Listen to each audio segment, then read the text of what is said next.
Welcome to CEO Corner.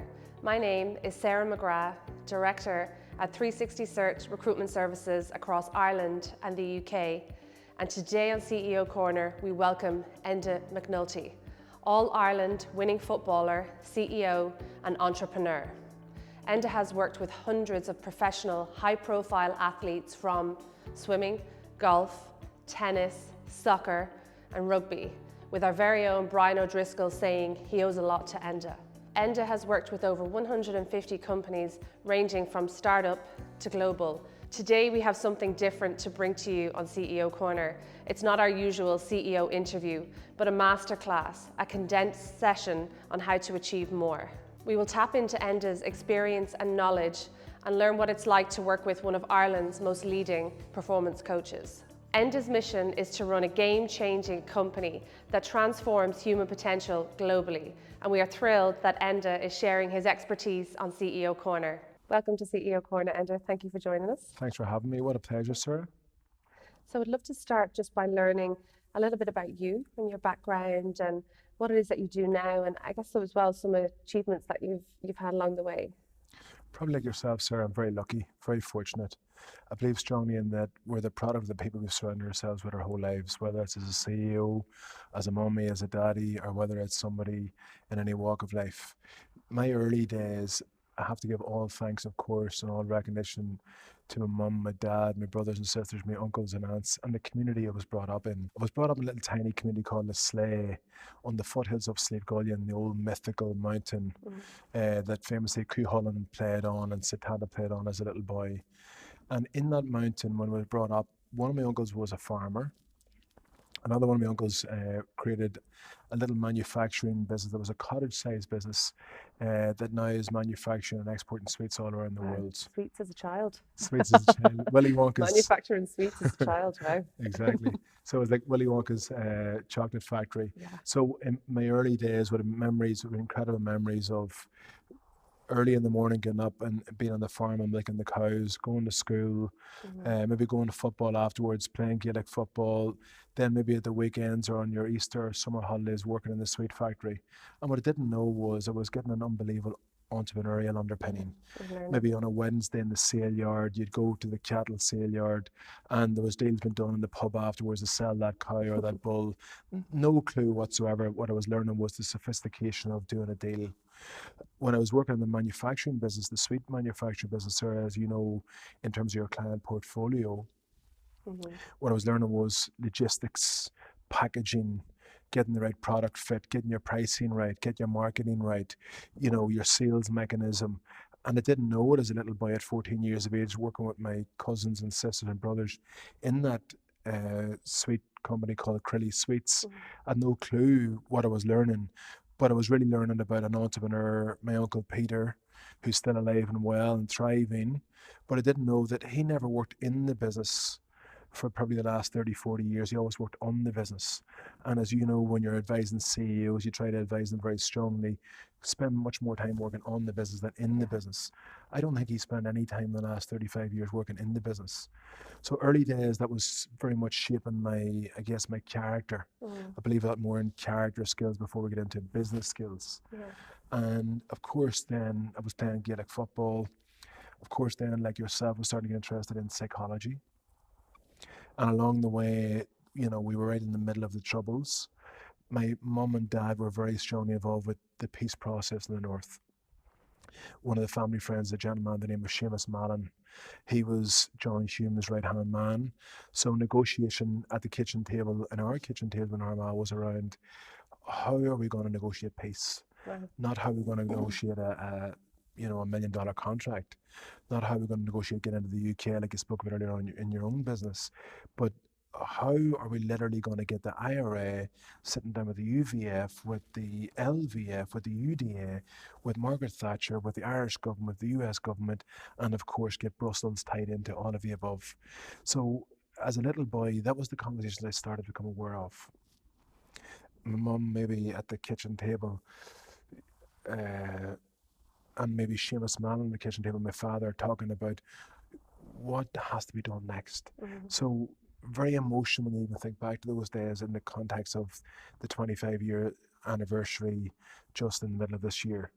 So just an amazing, probably medley of experience as a young boy that now shapes the person I am. And again, all that credit goes to my mum, my dad, the school I was brought up in, the university I went to, the amazing charismatic leaders that I was surrounded with as a young boy that I didn't know. I had no clue. Like Seamus Madden was an international superstar of negotiation. Hume, who went to my grandfather's funeral, I remember vividly that everybody stopped everything Wow. to see this man. Like, he's won a Nobel Peace Prize. Wow. So how many people in their early formative years are seeing somebody who's won a Peace Prize and knowing the significance of that?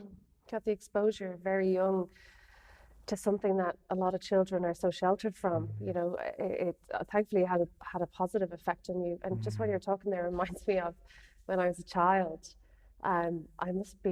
We were living in England at the time, so I must have been 10, maybe 9, 10, 11. And my mom, she had a couple of jobs. She was putting herself through college, and she had a couple of jobs, and one was on a market stall on a Saturday, and she would bring me with her. And I would stand beside her selling cleaning products and toilet roll and 8 for a pound, and you know, and then we would eat a jacket potato in the truck for lunchtime. And like, you know, it's like and my little brother is such a hustler as well. So I'm like, and he's a farmer. So I'm like, okay, like, you know, you've just recalled a memory just by talking about your story. You've recalled a memory of standing on a market stall with my mother. Wow. I know that when we've spoken the last couple of times, you mentioned something that stood out to me, that it took you 15 years to call yourself an entrepreneur. Why? Probably sometimes I'm still a little bit embarrassed to call myself an entrepreneur. Why? Because for some people, they get a bit of an allergic reaction to that. They don't understand that to be an entrepreneur is unbelievably difficult. Yeah. To be an entrepreneur, it probably means you spend thousands of hours being on the market stall. Yeah. It's tough. It's tough to be an entrepreneur.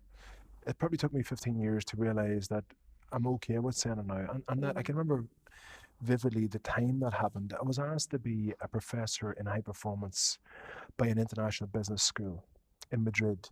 And they're bringing in entrepreneurs and owner managers from all around the world, from businesses of all shapes and sizes. And they bring them in over 12 months to educate them on how to scale their company up. Yeah. So they're owner managers, people like you and me, our peers, our, let's say, our colleagues and so on. But I'll never forget, they asked me to do, let's say, the lecture is over day 1 and then day 2, and then we go out for dinner that evening. And we're all out for dinner together and having drinks, and we're all sitting down chatting. And I remember feeling, I'm at home here. This is my tribe. This is the people that I really enjoy spending time with. Not necessarily the athletes that I used to play with or the international athletes that I work with, but entrepreneurs are my tribe. They're risk takers. They don't take themselves too seriously. They're unbelievably driven. It's almost like what you described to me exactly before we went live with the interview today. They're starting another business on the side. It's like the 3 entrepreneurs and CEOs that I met earlier today in my one-on-ones, 90 minutes, 90 minutes, 90 minutes, all in hyper growth mode, all with mega challenges. All humble, all driven, all hungry, and all a little bit like the conversation I had with some of the elite Irish rugby players over the last number of months. So very similar personality profiles, a lot of them farming backgrounds, a lot of them have worked in market stalls, all of them probably a little bit unhappy with where they are today. Much more happy with where they want to be in the future. Not settlers, they're more like climbers. Yeah, I know that feeling. It's like constantly, you probably have it yourself, you know, when you're driving and you've got your notes out, oh, this is a great idea, and you've like a whole note section of ideas, and like, okay, what am I actually going to turn into an action? I know you spoke about humble people there. What has been the most humbling experience for you along your journey? Lots of humbling experiences. Probably in the early days, brushing my teeth at the window when a bomb went off where 2 British soldiers and a police officer was killed. That was humbling to see how my mother handled that and her resilience. Many of those type of experiences, of course, been brought up in the north. But probably most recently, we had a wee baby boy called Dallin. My wife, Julia, has been just incredible. The highs and lows of, trying to have a baby. Obviously, I'm a little bit of an older, middle-aged daddy, so that's probably the most humbling experience. And the blessing of that and the incredible gratitude of that. Yeah, I get that. I think when you spend your time staring at a little person that you've created, what what's actually happening here? It's definitely humbling and so rewarding. And I know I have it written down here that I saw something stated that you said, and again, it was something I could resonate with because there's one of my things is a fear of regret. Going through life and getting to a certain age and I'm regretting that I didn't do something. And you stated, another regret, I tried too hard for a lot of my career. I reached a level in some major games for Queens and Armagh, but I didn't get there often enough. That really sat with me. I achieved about 40% of my potential as a footballer. It still hurts, but drives me. Yeah, even hearing that back, it hurts because Yeah. we were on an unbelievable team that spent probably the guts of 15 years of life given to that team, that Armagh team, yet we only won one All-Ireland. Yeah. That team was capable of winning multiple All-Irelands. So it hurts to say that, but I think it's how you turn that hurt into fuel. So I have loads of regrets in my business life, in my personal life, in my football life, and my life in general, really openly. But I'm really good at flipping that around, flipping that mindset into, I don't want to have many regrets for the next 45 years of my life. I want to make sure that the ghosts of my potential in the future, they say, well, you had to go with that. And I think that's the biggest regret of all, not having a go. So even in the big games at Croke Park, when the house was full, 85,000 people, I still have dreams that I regret not going for that ball, not backing myself and making that attack run into the forward line. Always had pretty good games, always was very solid, performed very well, always in the big occasion. But I regret not backing myself more. I regret not saying, what's the worst case? Let's go for it here. Yeah. I regret in business 20 years ago when I first started visiting New York as let's say, as an entrepreneur, set my own company up. I regret not backing myself more then. I back myself more now in New York, no problem, or London, or if we're flying into Papua New Guinea or into Jamaica or wherever we're flying into around the world, I'll back myself now. But if I'd have backed myself even earlier, Yeah. I would be in a much better place now. And I don't mean from a wealth point of view. I mean that I think that lovely phrase by Maya Angelou, I think she talks about by letting your light shine, you unconsciously let others let their light shine. I might not have the right author of that, but I think you know what I mean. Yeah. By us backing ourselves as entrepreneurs, other people around us are much more likely to follow us and back themselves. Yeah. If the CEO backs himself and say, we're going to find a way to get into Asia Pac, you know what I mean, and make that happen, then the rest of the organization is going to think, oh, this is possible, this is normal. Yeah, I get that. Yeah, I totally. It's funny because, I always had self-belief, but I didn't know how. And I didn't always back myself either. I think when I gained a little bit more experience, and maybe it's similar for you, and you can, the belief you can trust yourself to deliver. You can trust yourself in all areas, and I think, if you've had a tough enough start, sometimes that takes a while to shake for it to, to see your success. And we come from a family of grafters, like your mom knocking on doors, selling in the evenings, my mom working 2 and 3 jobs. And, we see hard work, not necessarily a blueprint for running $1 million company or a €1 million company. So, yeah, I think everyone's journey is so individual. Like, I totally get that. And actually, it probably brings us on to talking about your book. There's 2 parts, Commit2Lead, and I've really enjoyed reading it. So, and I just think it's a fantastic book, easy to read, relatable, and there's some storytelling in it, which is, makes it enjoyable. 2 parts to your book, leading self and leading others. So I think today we'll focus on what we can control, and that's leading ourselves, and what practical things can we take away from talking to you, the author, who's working with prolific CEOs, who's experienced his own journey. What can we take away? And I know the headings or the context or the contents in your book are self-awareness, resilience, well-being, optimism, ego, and empathy. Like all my favorite subjects. All of my favorite subjects. So I think, can we start with self-awareness? And how does that play a role in achieving more for ourselves? Well, I think if I haven't got a self-awareness of our biggest strengths, let's start there. Well, then as a CEO, maybe we've got somebody else doing something that we need to be doing ourselves. Similarly, if we haven't got an awareness of our lesser strengths. One of our collaborators in the book, Dr. Mary Collins, talks about that concept of your strengths and your lesser strengths. So as a CEO, we need to play to our biggest strengths, and we need to have other people playing to their biggest strengths and our lesser strengths. So one of my best friends in life is our CFO. He's a brilliant financial, let's say, expert. I'm really poor at the financial side. I'm getting better and better at it. I'm trying to develop those muscles, but he's 10x better than me. But my strength might be vision for the company, the values of the company, the big relationships, the strategy of the company, the product, the innovation, our relationships with the clients all around the world.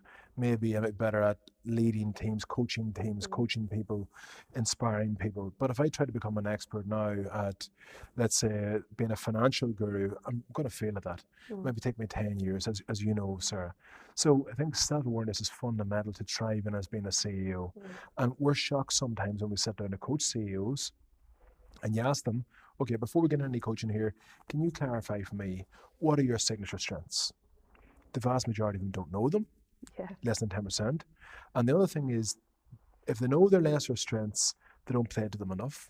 And if they know, if they know their strengths, they don't play to them enough, and know the lesser strengths, they don't have a really practical plan of what they're going to do about playing to their strengths more and dealing with their lesser strengths more. So all the growth, I guess, starts with having self-awareness of where you need to grow, where you can thrive, where you can really excel. One of the biggest breakthroughs I ever had in my coaching life was on exactly that subject. When I was sitting down, and Brian O'Driscoll's talking about this very openly and very publicly, he speaks about it in his book, we were sitting down having a chat like this on a lovely afternoon in his house in South Dublin, and we were chatting about how to get a big breakthrough and where he was at. He was obviously a world-class player, but maybe was just slightly off the boil in his performance. And we were chatting away, and he was very eloquent and very, let's say, charismatic, like the chat that Sarah's having with me today. And in the middle of that, I was, I guess, asking catalytic questions, meaning questions that are going to shift somebody's thinking, like the questions you're asking me for our listeners. And I happened to say to him, what are the biggest and best things that you're better than anybody else in the world at? And what are the things that maybe you need to stop doing? So you always, when you're in those conversations, you give time for them to really open up.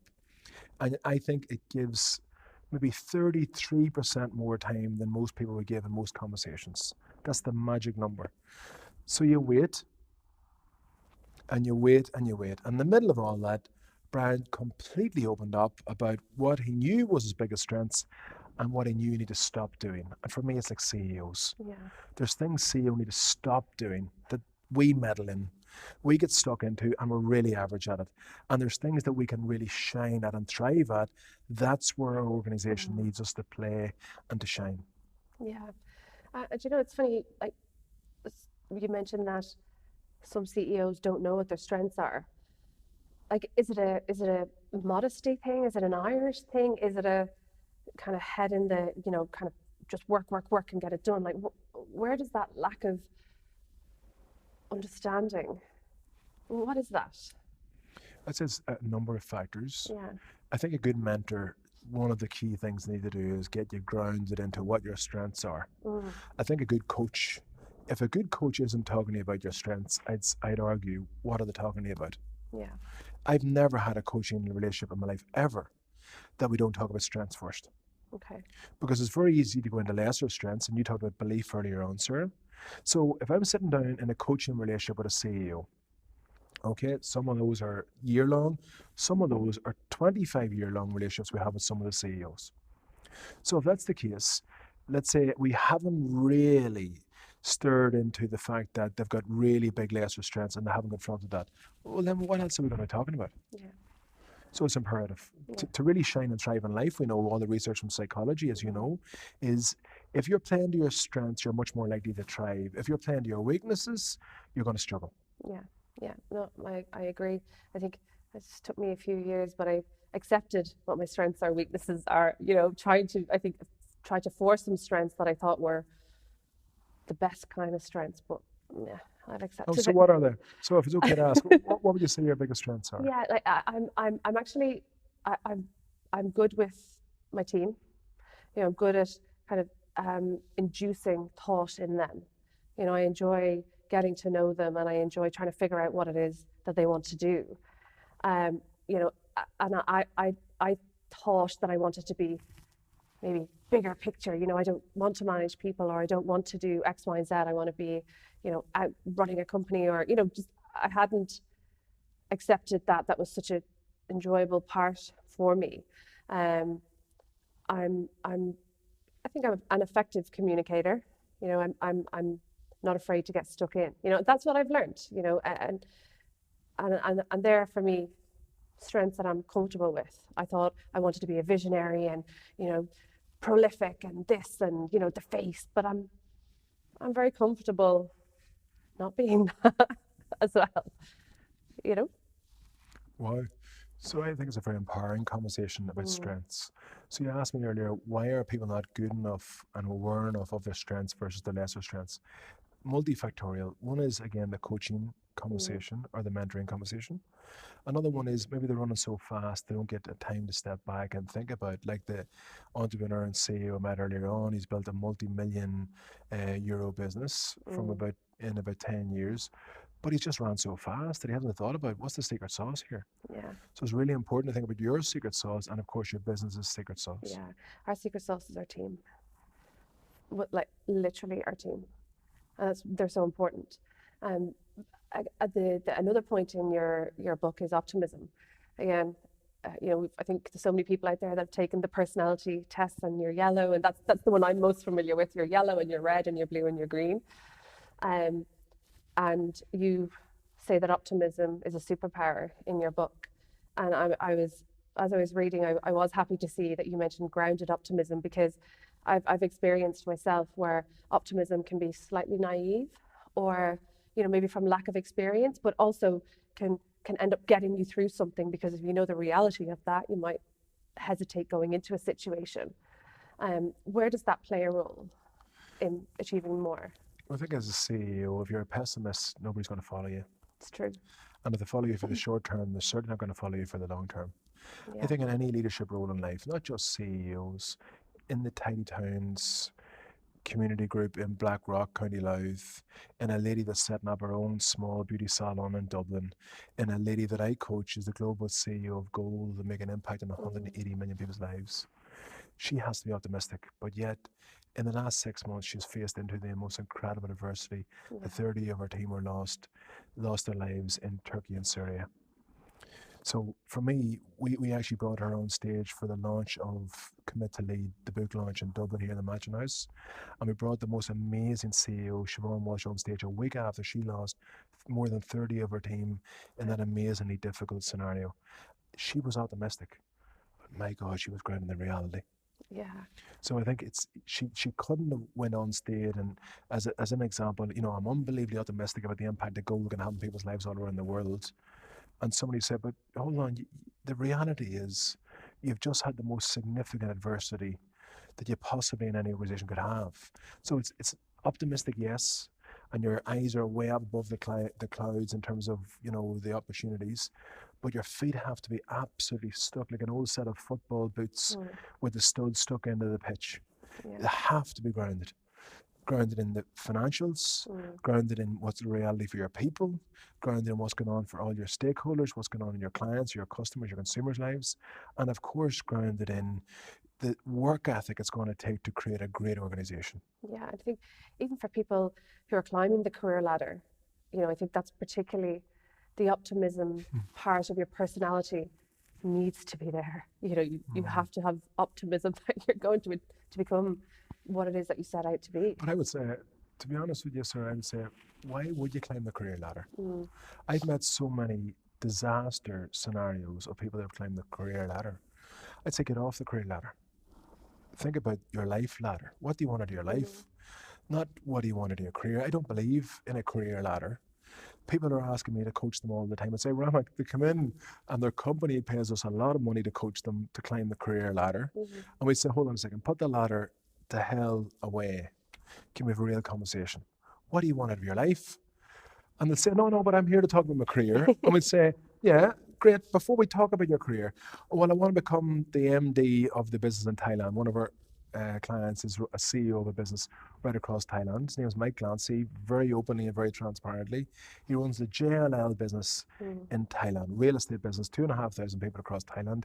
And he's recently transformed the business from underperforming, dysfunctional to high performing. So in our first coaching session, which was online during COVID, it wasn't about how do you climb the career ladder?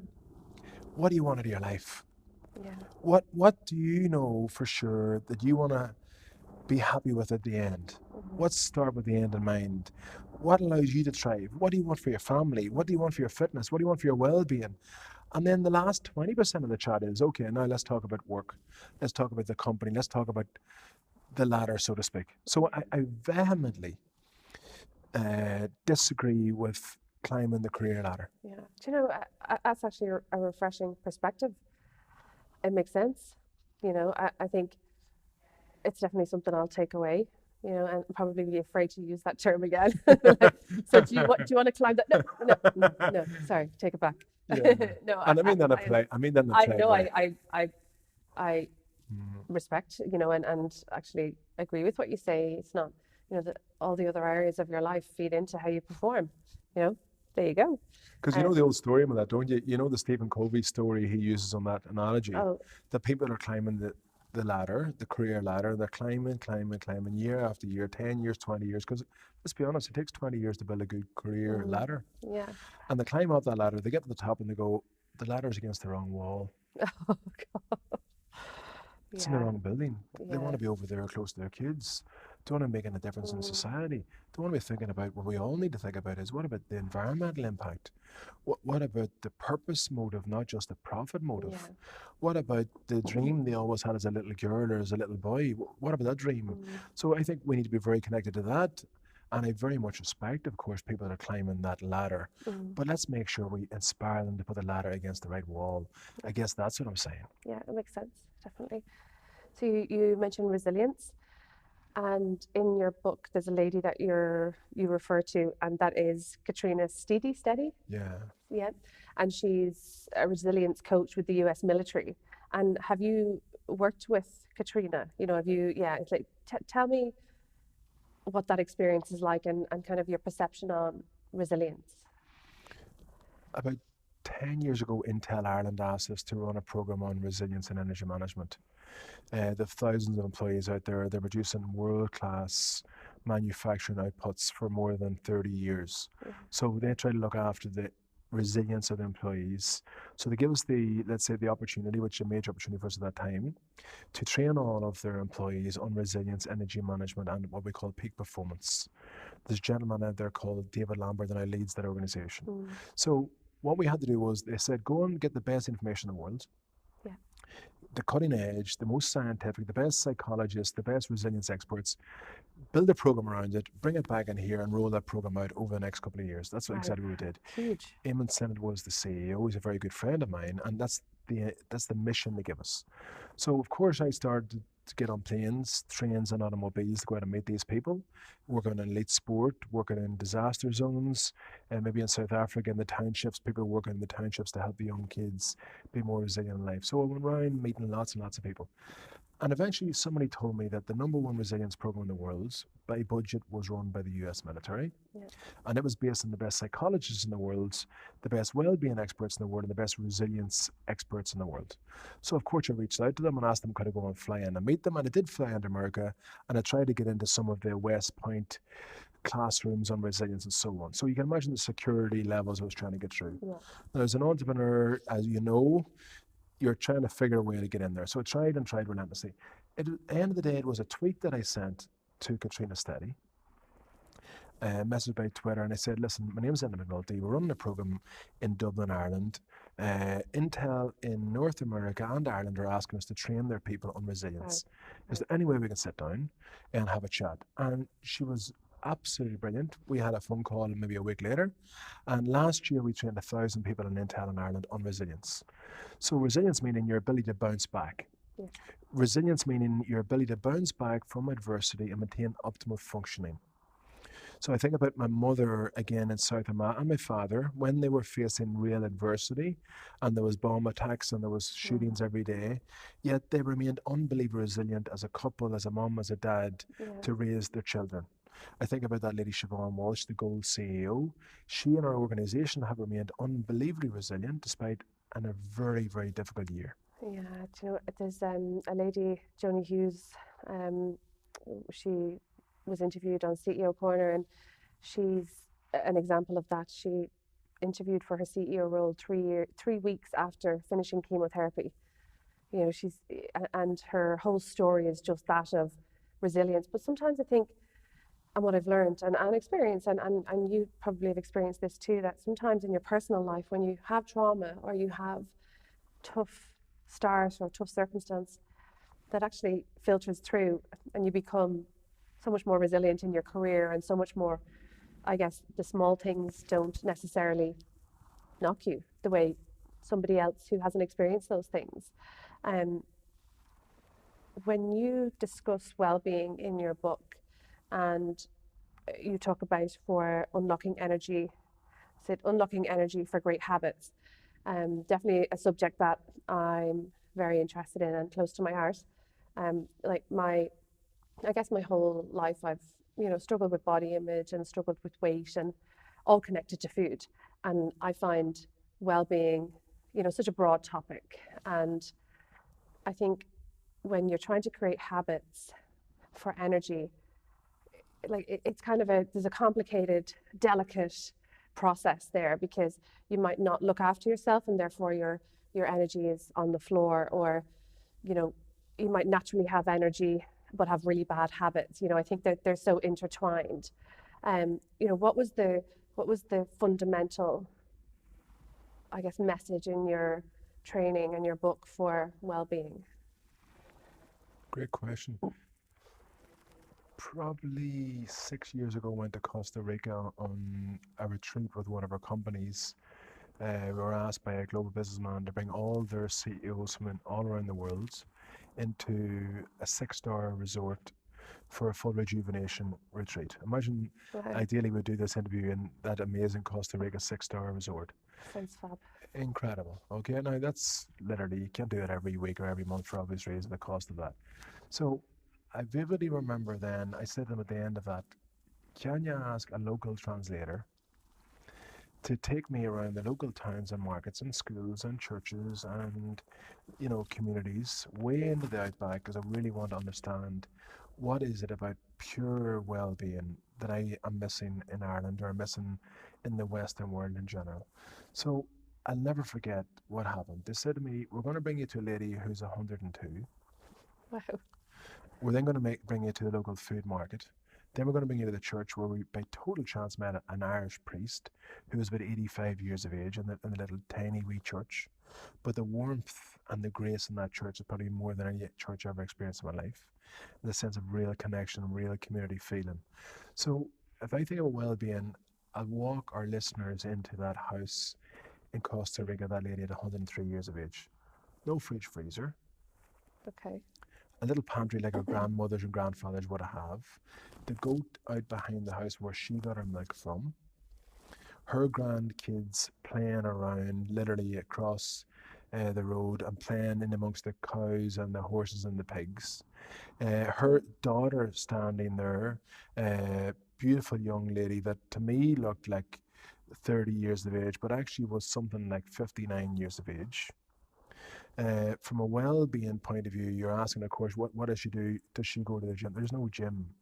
Her gym is her useful exercise, as my mother would say, every day. From a well-being point of view, the church is just down the road, and she walks to the church, and that's her little, let's say, tribe of people she connects in with.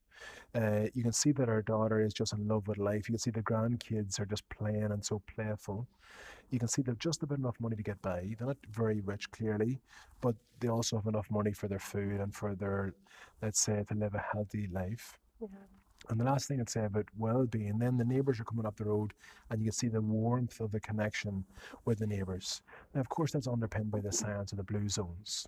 So since I came across that inspiration in Costa Rica, I did the same thing in Japan, did the same thing in Greece, did the same thing in Italy, did the same thing in North America, in the blue zones, famous for the healthiest nations, or let's say little tiny zones within nations in the world. And all those blue zones have a number of things in common. People tend to have a very strong purpose. People tend to let's say, integrate exercise into their lives. They don't go and do a Peloton session for 35 minutes and then sit on their bums all day. From a well-being point of view, they tend to eat, real lean, clean food, not food with loads of processing on the side, as you know from the new business that you're setting up. They're also amazing at, let's say, having that social connection. They're not isolated. When we're isolated, we're the opposite of resilient, which is fragile. So you know that famous film, The Queen's Gambit, that chess film, that amazing lady in the chess champion. Sometimes, I'll be honest, late at night, when Julia or wee baby Dallin aren't, and when he's screaming, I'm lying awake thinking about how everything connects. How does resilience connect to well-being? How does that connect to being a CEO? How does that connect to our organization? What does that connect to culture?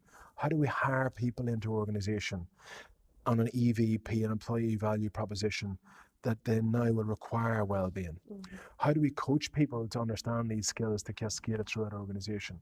So they're all connected. It took me 25 years to know how to connect. I'm still not good enough at it. Every day I'm still joining the wires in my brain of how we build resilience through adversity, because it's only through adversity we can really build resilience, but we have to give skills ideally before the adversity, not in the middle of the bomb. Yeah, I think well-being can be really associated with diet and nutrition, and I think they're the kind of the mainstream things that you will go to, and absolutely, like the fundamental, what you put in your body, you have energy, you can perform better, that is just a given. But looking at well-being from your relationships, from a bigger picture, your purpose, I think purpose is huge. Like that's one thing. If somebody has a purpose, like I think the sense of satisfaction, there's a certain element of feeling well just from having a purpose. Also, you mentioned ego in your book, and I find ego a fascinating subject because it's complicated, and there's different forms of ego, and I think I'd be surprised if somebody had not heard of ego before, but I do believe people probably don't understand it,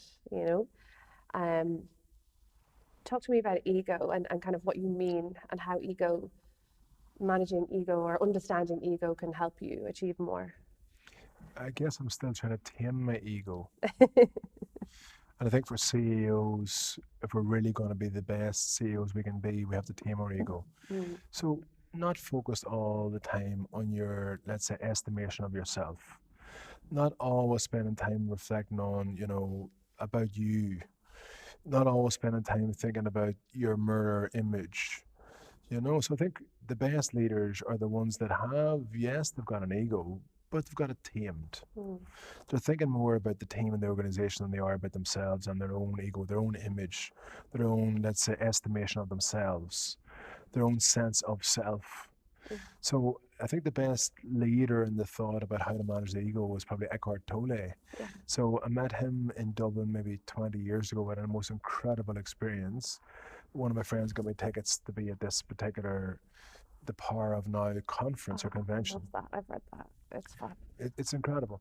And for the first, I'd say, 20 minutes of that session, Sarah, he did something just absolutely profound, probably the most profound communication I ever saw in my life. He said nothing. And I was laughing and giggling away. I was nudging the fellow alongside me. I was nudging the other girl on my right-hand side who was very passionate about positive psychology. And he said nothing, and then he said nothing, he said nothing. And suddenly, it's almost like he transcended the whole audience.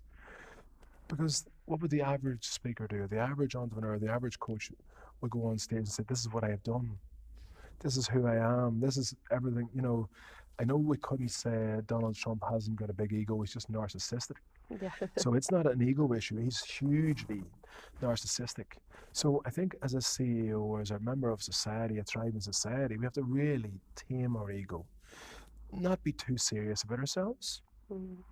Think more about humanity than about ourselves, but yet have a healthy sense of confidence, have a healthy, balanced view of how important we are, but it's how important we are as part of the greater good, the greater community, the human tribe, rather than this little tiny company that we're responsible for. Yeah, that's a great example. Like, it's powerful, to use as an example. I feel like I want to practice listening more and saying less. That's what I'm taking away from that. I went to the board meeting now, and I'll just be Silent.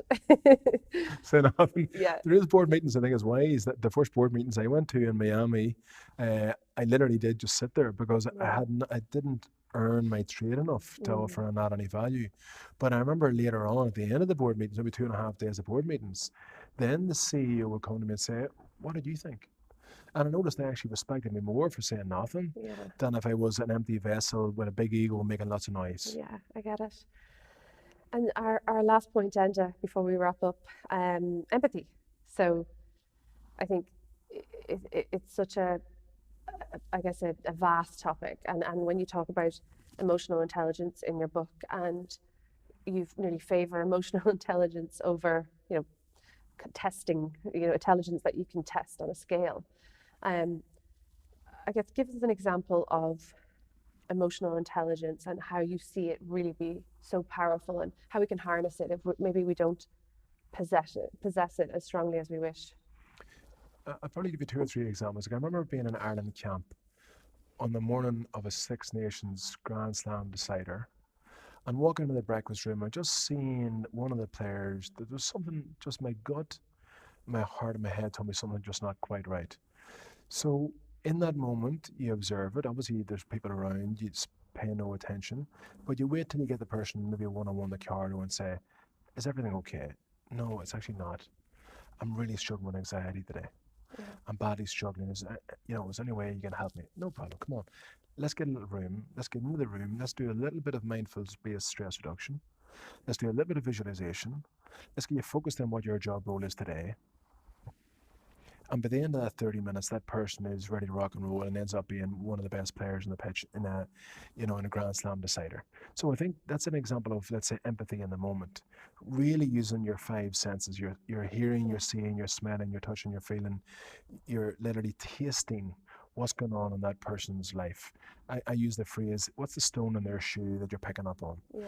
And I think that's, again, if we're not mindful, our empathy can't be as high. If we've got high mindful, let's say, awareness, self-awareness, well then our empathy scale is going to be higher. Whereas we're so busy running as we tend to be as CEOs, we might walk into that management meeting or that client meeting and not pick up the really important data point. So the lady that we met in, I think it was in Wharton University, we're running a global leadership program at Wharton University for another one of our clients. And this lady presented on empathy, and she said that from an empathy point of view, it's giving you data. You're looking at the person's body language, you're looking at their eyes, you're looking at their facial expressions, you're even looking at their shoulders, you're looking at their posture, you're listening to their tone of voice. The tone of voice is the biggest indication of all of what's going on really in their lives. So I could say to your listeners, I'm feeling great today, instead of, "You know what, I'm feeling great today." I've said the same thing, but the empathy factor there and picking up on that data point of both those, version A and version B, is massively different. Okay. So as CEOs, we need to be chief empathy officers. What is going on in our organization today that if we don't deal with, we're going to have a big issue in the future? Is it lack of purpose, like what Sarah said earlier on? Is it maybe that people have just gone stale and they don't know how to navigate this back to work conundrum that we're all now facing into? Yeah. That's, you have to tune into that as a leader, but even as a colleague. I think it's the right thing to do is to tune into people, because sometimes giving somebody your care can actually be transformative. And some people naturally have high emotional intelligence. I've seen it, and I think some people learn it as they mature or as they go through life with experience. But thank you. We're going to wrap up with 3 fun questions. So the first one is, if you were stuck on a desert island, what 3 items would you bring and why? A kayak. I have a kayak at home in Armagh, and there's laughing at me there. I have a kayak at home in Armagh. I love kayaking. I'd probably bring a kayak because no matter if you couldn't get any other land, I think it's just an incredibly good pursuit for the soul. Probably a kayak, I'd say. Kayak home. Kayak for home and a kayak just for fun and adventure. And what else? What else would I bring? 3 items. I've 2 more items to pick. I'm starting to learn to play the drums. I'm shockingly bad at it. Okay. So on the desert island, nobody could hear me, so I could practice away until my heart was content. Yeah. So I could practice away. So the drums would be the second item. The third item, probably be a compass. And by a compass, I mean that a metaphor. Yeah. What do you want to achieve in life? I go back to what we Right. spoke about in terms of purpose. Because you have no compass, you could maybe figure a way off that desert island if you had the kayak, Yeah. if you had the compass, and What maybe about the your drum drums. kit? They fit in the kayak. You can't leave The them drums will there. keep you company. Yeah, you can't leave It'll be them your there. mental medicine. I'll Yeah. put the drums on top of the kayak. That's your alarm. I'm coming. Absolutely. Yeah. What was the last book you read or podcast you listened to? I'm listening to a medley of podcasts at the moment. I'll talk about the book first of all. I'm reading a lot of books about habit. You mentioned habit earlier on. And again, I go back to the Queen's Gambit, trying to really figure out how the cue and the craving and the routine and the reward, the psychology behind that. One of my good friends is a neuroscientist, a world-renowned neuroscientist. So I'm really trying to understand the brain more. So it's a medley of books about habit, the brain, deep work. So I want to get much better at deep quality work rather than run, meeting. So it's a multiple books actually. They're all connected to each other, even though they don't know they're connected to each other. So you're ever the learner. Do you ever read like a murder mystery, or do you ever would you ever just kick back with a love story? Or are you always learning? Are you always reading books where you can educate yourself and learn? Well, you can ask Julia that. She'll have a good take into that. What do you think? What do you think? No, I think every book you read is intense in learning. Yeah, I'd say if you're not learning, if you don't feel like you're learning, you probably feel like, what am I doing? Yeah, I think I'm more a learn it all than a know it all. Yeah, okay. Like a lot of your listeners. That'll be the books. On the podcast I'm listening to, again, a medley. Yeah. A medley of podcasts that are all connected. So one of the podcasts I'm listening to is, The Daily Stoic by Ryan I have Holiday. the book as well, yeah. That's one of the ones. What are the other good ones? Some amazing ones on Harvard Business Review about empathy and the CEOs of great empathy and so on. There's loads of little mini podcasts on that Harvard Business Review. Is that the name of the podcast, the Harvard? I think it's IdeaCast, Harvard Business Review. Okay, great, thank you. And if you had a dinner party, what 3 guests would you invite? Nelson Mandela would be 1. Yeah. Muhammad Ali would be 2. Maybe Andy Warhol, 3. Okay. The 4th one would definitely be Maya Angelou. I think she's an incredible lady. I love her poem about I'm a phenomenal woman. I think for any of the women that are listening in to read that poem, it's an unbelievably empowering poem for women and for men. Another 2 ladies I had to bring Katie Taylor. I'm just fascinated about. She's the most iconic leader, I think, in the history of Irish sport, male or female. And the last one, I think I'd have to have Shackleton. Okay. Because we spoke about resilience earlier. So if I hadn't got Shackleton there to ask him the question you asked me about resilience, then I'd still be in the Queen's Gambit trying to figure out how is resilience connected. Amazing. Thank you, Enda. What a pleasure, Sarah. Thanks for having me. Thank you.